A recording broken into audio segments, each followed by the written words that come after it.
AP రాజకీయాల్లో 2019 జగన్ గాలిని సైతం తట్టుకునే 18,000 ఓట్ల మెజారిటీతో గెలిచాడు. గోదావరి యాసలో తన ఉపన్యాసాలతో ఆకట్టుకుంటాడు.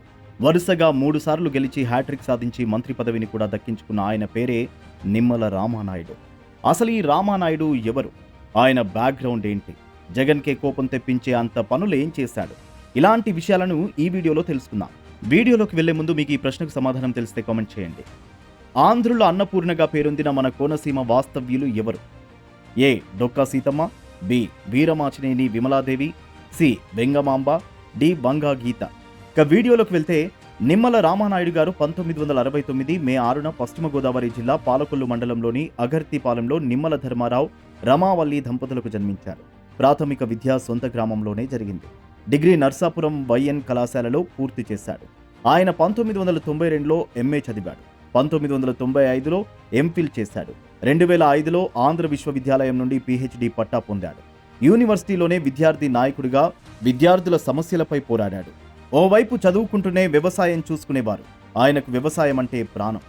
రాజకీయాల్లో ఎంత బిజీగా ఉన్నా తన పొలంలో సొంతంగా వ్యవసాయం చేసుకుంటారాయన. నర్సాపురం వైఎన్ కళాశాలలో కొంతకాలం లెక్చరర్గా కూడా పనిచేశారు నిమ్మల రామానాయుడు గారు. ఉమ్మడి గోదావరి జిల్లా గ్రాడ్యుయేట్ ఎన్నికల్లో స్వతంత్ర అభ్యర్థిగా పోటీ చేసి ఓటమి పాలయ్యారు. 2005లో తన తండ్రి ధర్మారావు పేరుతో ట్రస్టును స్థాపించి తనకున్న 20 ఎకరాల భూమిలో వచ్చే ఆదాయంలో సగం పేదలు, వృద్ధులు, వికలాంగులకు నిత్యావసర సరుకులను అందిస్తారు.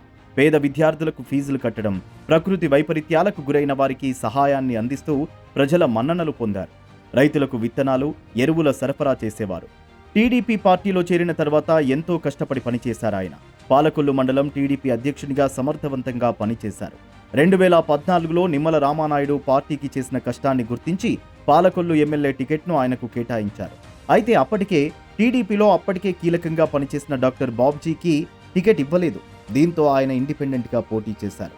ఈ సమయంలో చాలా టఫ్ ఫైట్ కొనసాగింది. కానీ పాలకొల్లు నియోజకవర్గంలోని ప్రతి ఇల్లు, ప్రతి గడప తిరుగుతూ టీడీపీని దగ్గర చేశారు రామానాయుడు. 2014లో 6,383 ఓట్ల మెజారిటీతో విజయం సాధించారు. తొలిసారి సుమారు 600 కోట్ల నిధులు తెచ్చి నియోజకవర్గాన్ని అభివృద్ధి చేశారు 5 ఏళ్ల పాలనలో. అయితే 2019 సమయంలో పాలకొల్లు రాజకీయం మరింత హీటెక్కింది. వైసీపీలో అప్పటి వరకు నాకే టికెట్ అనుకున్న గున్నం నాగబాబుకి టికెట్ ఇవ్వకపోవడంతో జనసేనలో చేరి పోటీ చేశాడు. డాక్టర్ బాబ్జీ వైసీపీ నుండి పోటీ చేస్తే జగన్ గాలి రాష్ట్రమంతా వీస్తున్న రామానాయుడు మాత్రం పాలకొల్లు నుండి 18,000 ఓట్ల మెజారిటీతో గెలిచాడు. వైసీపీ పాలనలో ప్రజా సమస్యలపై అలుపెరగని పోరాటం చేసి కీలక నేతగా ఎదిగారు. అసెంబ్లీలో జగన్కి ఆయన మంత్రులకి ధీటైన జవాబులు ఇచ్చేవారు. టీడీపీ గొంతు వినిపించేవారు. ఈ 5 సంవత్సరాలు టీడీపీ వ్యూహాలను అసెంబ్లీలో అమలు చేస్తూ రాష్ట్ర స్థాయి నేతగా ఎదిగారు రామానాయుడు. చంద్రబాబు ఆయనకు డిప్యూటీ ఫ్లోర్ లీడర్ ఇవ్వడంతో అసెంబ్లీలో ప్రతి చర్చలో వైసీపీపై విరుచుకుపడేవారు. నిర్మాణాత్మకంగా రాజకీయాలు చేయడంలోనూ, నిర్మాణాత్మక విమర్శలు చేయడంలోనూ దిట్ట. వ్యతిరేక పరిస్థితులను కూడా తనకు అనుకూలంగా మలుచుకుని ప్రజల పక్షాన పోరు చేయడంలోనూ తనదైన శైలిలో వెళ్తారు రామానాయుడు. విజయాల్ని సాధించడంలోనూ కాదు, ప్రజల సమస్యలను పరిష్కరించడంలోనూ ఆయన రూటే సపరేటు. ఆయన రోడ్డెక్కారు అంటే హాట్ టాపిక్గా మారుతుంది అంశం. అందుకు పాలకొల్లు నుండి అమరావతి వరకు చేసిన సైకిల్ యాత్రే నిదర్శనం. రాష్ట్ర వ్యాప్తంగా ప్రజలంతా దీని గురించి మాట్లాడుకున్నారు. అక్రమ మట్టి తవ్వకాలను అడ్డుకునేందుకు దళితుల భూముల్లో రాత్రిళ్లు బస చేయడం అక్కడి ప్రజల గుండెల్లోకి చొచ్చుకుపోయింది. కరోనా సమయంలో ప్రజలకు అందుబాటులో ఉంది. పాజిటివ్ వచ్చిన వారికి ఆహారం, నిత్యావసర సరుకులను కూడా పంపిణీ చేశారు. ప్రతి ఊర్లో శానిటైజర్స్ కొట్టించి ప్రతి క్షణం ప్రజలకు అందుబాటులోనే ఉన్నాడు. 2024 ఎన్నికలకు ముందు పాలకొల్లు నియోజకవర్గంలోని ప్రతి గ్రామంలో పాదయాత్ర చేసి వైసీపీ చేసిన ప్రజా వ్యతిరేక విధానాలను ప్రజలకు వివరించారు.